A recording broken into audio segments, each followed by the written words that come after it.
Hello and welcome to the Bald Watch Modder. Here we have a 60 mass watch by Seiko. It's the SBDX039. Lovely watch, blue dial and a blue seconds hand. So here we have the aftermarket dial, which I got from AliExpress.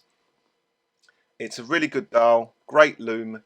It looks really good. It's got the sunburst. It's a very good quality dial. You do get a lot of the aftermarket dials that are just junk, really. So the first thing we've got to do is we're going to take off the extra legs, because of course it can be fitted to a 3 o'clock crown or a 3.8 crown. So you've got to take off the right legs. So make sure you select the right legs. You've just got to line it up to the little holes that are on the actual movement case holder thing, and that will tell you which ones that you need to remove. So once you've done that, you pop it on, and here you can see it. It looks very nice. It's really good dial. So I'm going to pop it in the movement holder so that I can put the hands on. Now the hands I've purchased, you have to buy 2 sets of hands in order to do this mod. Well, at least I had to get the second hands, which was blue, and the 62 mass hands. I bought 62 mass hands that had a matte or brush finished on the top, and on the side there's like a chamfer which is polished. These hands have got a much better quality look to them, so when you actually look at the watch, it looks good, rather than just a flat hand which just reflects back at you and doesn't look very good. So these are very nice hands that I've used before on other mod builds as well. So we're going to pop these on. So the first thing you need to do is you need to turn the watch so that basically it clicks over the calendar and goes to 12 o'clock, so you're getting the time approximately correct. So I'm just going to take my Rodico there and line it up, put the hand pusher on, push it down. You tend to feel, make sure you get the right size hole, because otherwise what you'll do is you'll bend the hands.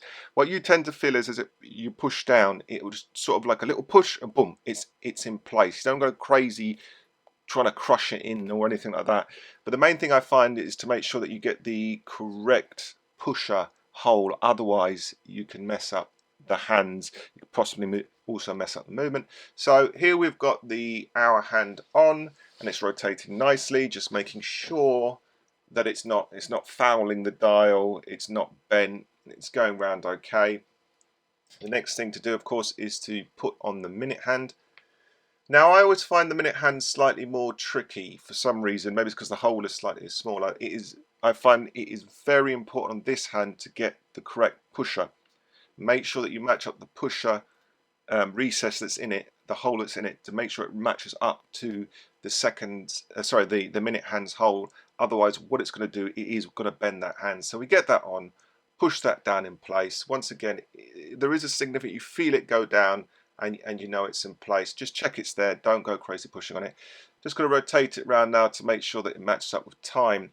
So it was approximately on, it was approximately correct, but as it got to 12 I could see it was just slightly off. So what I actually did, I didn't actually catch it, I had to pull it away off camera to do this, but what I did is sometimes there's a bit of play and you're able to push the minute hand back in line as you rotate it past the 12 o'clock indices, in order to get that to line up perfectly. So it doesn't line up too badly here, as you can see, but it's not quite, it's off by about 4 minutes. So of course that's not really that good. So what we've had to do is just push that. So I did that off camera, pushed it back in place. It's now bang on at 12, turning over approximately the calendar at the right time. And so what the next thing to do, of course, is to just check that it doesn't foul, that they're not bent, they're not pushing on each other, and they're not. So that's fine. And what we're going to do now is we're going to obviously move on to the seconds hand. The seconds hand, as I says, is quite significant in this build, because the seconds hand is blue. So I had to get 2 sets of hands in order to get this blue seconds hand, which is really nice. So here we have the seconds hand, and you might just be able to see that it is blue. I think on the original it looks slightly lighter blue than this one. This is a slightly darker blue, but it still works fine. And I got that from AliExpress. So this is the one that most people find tricky. I don't find doing the seconds hand that difficult. It's just a case of lining it up. I find if you sort of come down in front of the movement and just look. You can see where the actual stem part points up, that you can push it on. So we've popped it on here, and we're just going to check that it's working okay. It's ticking over. Once again, make sure that it's not being fouled by the other hands. Make sure it's not bent down, that sort of thing. Make sure that it's on there in place, because sometimes they're not quite on, and what could happen is they can just pop off. So just making sure now that it doesn't foul, that it's absolutely working absolutely fine. And as you can see here, that it's working fine. They're not hitting each other or anything like that. Sometimes you have to bend the hands up a little bit to make sure that they don't hit each other. So the next thing we're going to do now is give it a quick clean and make sure that there's nothing on the dial, because of course we're going to put it in the case now. So the last thing we're going to do is be going back and forth, in and out, for bits of dust and etc. So we're just using a bit of the puffer thing and some Rodico to clean off any bits that are on the dial. Here's the case. Now the case is a very nice case, also got from AliExpress. It's compared to a lot of the others, it's actually, I think the actual specs on the case and how it's shaped actually looks a bit more like the correct case. Just taking off the back now, so obviously so we can put the movement in it. Just take that off carefully. Take off the case back gasket as well. Put that to the side, don't want to get too dirty, etc. And now we're going to pop in the movement. Well, before I do that, I actually give it a little blow inside, a little puff inside. Make sure that it's not got any bits in there, because once again, like I said, you don't have to be going in. The way I do this is I take it and put it against a black background, and then tilt it to light, because that's how you sort of see if there's anything underneath the glass. And the blackness of the cushion here, what that's doing is it's sort of replicating the dial, so you can see whether there's any dirt or fluff in there, and then move it about backwards and forwards. If there is anything in there, take it out with some Rodico. That tends to work perfectly fine. Giving the dial one more quick blow off before we pop it inside the case.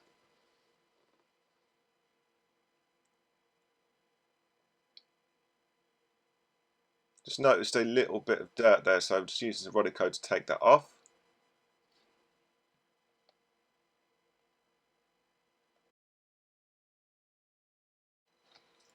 So the movement's ticking away there, and what we're going to do is pop it in the case. So just put the case on top, twist it over.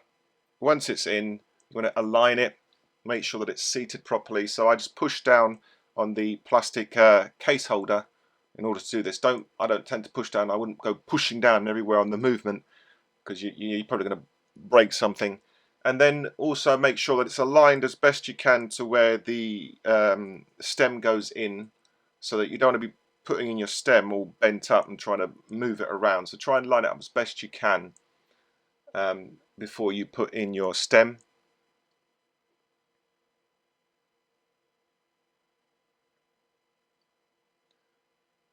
So I'm just going to quickly just test that it goes into the stem goes into the crown correctly, and make sure that that winds in okay. It's fitting okay. It's not cross-threaded or anything like that. And now, of course, the next thing to do is to cut the stem. Now, this is how I cut the stem. So what I do is I obviously put the crown and the stem together, put it into the movement carefully, jiggle it about backwards and forwards. Don't just ram it in just until it goes in. It will naturally go in. You take a measurement between the base of the crown and I can't remember exactly what it's called now. Anyway, the part that screws onto.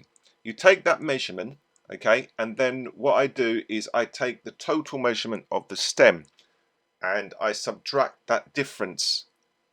That's how I do it. So the difference here is going to be that measurement, 15.38 mil. And then I mark the stem with a Sharpie, a permanent marker, whatever you can get that's going to obviously write on the metal. I mark that, make sure that it's approximately in place, to make sure that you cut it correctly. I then cut it. I cut it off camera. I just use my pliers just to clip it off. They're very good pliers and they cut straight down, so that's not a problem. And now I'm just test fitting the crown and stem to make sure that it works okay. Once again, as I said, when you put it in, don't shove it in. You just rotate it sort of backwards and forwards. It will naturally go into place, and it fitted perfectly first time on this watch, which is great. Just check that the hands are moving, things that are ticking over, everything works. And then it's a case of popping on some Loctite to make sure that it doesn't come off. So a little dab of Loctite on the end, and then screw it into the crown. Now I hold it with the pliers, but what I'm doing is I'm holding it on the end of the threads that are never going to be used and don't have anything to do with the actual movement. So don't go holding the end bit, because you'll probably mess up your stem, and also mess up your movement. So hold it with bits of thread that you're not going to use. Torque it down. Don't go crazy here. The Loctite is going to do its job. Just get it on nice and snug. Let the Loctite do its job. It's then a case of popping it back in once more. Just a final check to make sure that everything is okay. On this watch, this went very smoothly. I have had watches where it's been a bit of a pain. I think it was probably also to do, they had poorer quality stems. The stems that I got here are quite good quality stems, so they actually cut easy, they threaded easily into the crown, and as you can see here, went into the movement and operated correctly. So we're just going to lubricate the case back gasket with some silicone to make sure that's all lubricated up and clean before we pop on the case back. Obviously this helps with the water resistance. I think on this watch it said it was 200 meters water resistance to the case, but looking at the case as it goes, I wouldn't trust it to that sort of depth or anything too crazy. I'm sure it's perfectly fine for swimming. Okay, so we're just aligning up the case back gasket into the case and just put it into place. It should go in. Sometimes ones that have been used before are a bit tricky, but this is a fresh gasket and it's perfectly aligned up. Pop on the case back, and it's a case of how I do it. What I do is I put the case back on, so it's where it should be, and then I wind it back, and then I wind it forward to catch the threads, so you don't end up cross-threading it. So if you watch here, you'll see me go anti-clockwise and then clockwise. Catches the threads perfectly. Get that on, screw it down, and then of course you'll need to use your case back opener tool to torque it down. And obviously you don't need to go crazy here. Let the gasket do its job. So there's the watch. It hasn't of course got its bezel insert yet, but that's what we're going to be moving on to, and it's looking really good, working good. There's no specks of dust or dirt underneath, and the stem and crown work perfectly. So I've just checked that again here. Make sure it threads on nicely, because of course it's about how the watch feels as well. If you're threading it on, it's clunky and nasty, you're not going to enjoy wearing that watch. So you've got to make sure that these things work and are nice for you as the user. So the next thing to do is to rotate the bezel. So what we're going to do is rotate this round, and then make sure that you rotate it around, and then make sure that you push it back just slightly to make sure that it's in place, because of course otherwise when you line it up with the loom pip it could be off. So we're just taking off the double-sided tape that's on the back of this bezel insert, and then I find it, if you just put that towards the main top 12 o'clock indices, get that in the right place, and then plop it down. What I did was I actually took it off camera because I couldn't quite see from there, and now I'm just checking to see if it lines up, which it does perfectly. This case is really nice, but I must admit that the actual bezel has a bit of play when you go side to side. It will move side to side slightly, but it's a really nice case. Next thing is to pop on the waffle strap. The waffle strap was purchased from Amazon. It's a really nice waffle strap, good quality. As you can see, thick spring bars, which is always a good thing. It's not a lint magnet as a lot of people describe it. It's a very good plastic quality. It even feels good on wrist. It's a little bit stiffer than a lot of them, but it feels really good on wrist. Sorry. So we pop on the strap, easy peasy. Of course, everybody can do this piece. Just try not to scratch the case up too much, and push it in. I find that if you put one side in, push down the other side, and then just give it a little sort of twiddle, it sort of snaps into place and you feel it, and it works perfectly fine that way. So now the other side needs popping on, so we're just going to pop the other side on, and then it gets the interesting part, which is looking at the watch. And here it is. I really like this watch. Really wanted to build this watch. I love the 6.2 mass watch. Obviously an original, extremely expensive. Even new ones are expensive, so this is a compromise. It is an aftermarket watch. It's not an original. It does have the Seiko movement in it, of course, but it's a nice way of getting a really good looking watch. There are differences. As I said, the second hand is a different color. The dial is pretty much spot on.